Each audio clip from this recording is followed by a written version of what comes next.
ल साथीहरू, आज मेरो दिनचर्या यसरी बित्दैछ।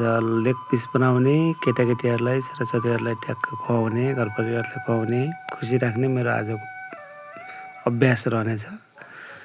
लेग पिस ट्याक्क तार्दैछु मैले, कस्तो बन्छ हेरौँ।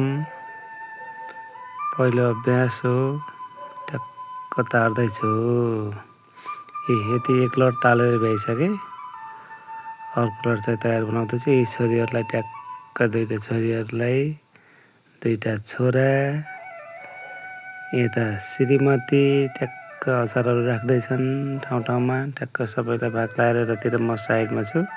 ट्याक्क ल मलाई पनि देखाइदिनु भनेर ट्याक्क मलाई पनि ट्याक्क हामीले पनि यसरी खायौँ, मिठो छ। त्यसपछि चटपटे खाने भन्ने प्लान भयो, अनि चटपटे बनाएर खायौँ सबैले।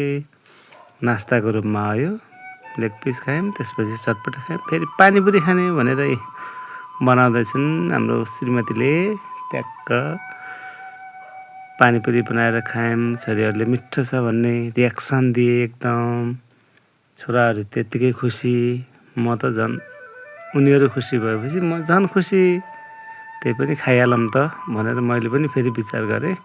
खासै अमिलो पिरो त मलाई रुच्दैन, तैपनि म सबैको करकापमा अलिअलि खाइहालेँ। छोरीले ट्याक्क मुस्कान दिँदैछन्। त्यसपछि साँझको खानाको तयारी गऱ्यौँ। साँझ फ्राई गरेको मासु ट्याक्क फेरि छोरीहरूलाई ट्याक्क दियो। सानी छोरी नाच्दैछन् फेरि खुसीले, ट्याक्क रमाउँदैछन् आफ्नो पारोमा। बाबुहरूले एकछिन ब्याट खेले, छोरीहरूले हेरे। त्यसपछि साँझको खाना हाम्रो सुरु भयो। साँझको खाना सबै बसेर यसरी खायौँ, रमाइलो भयो।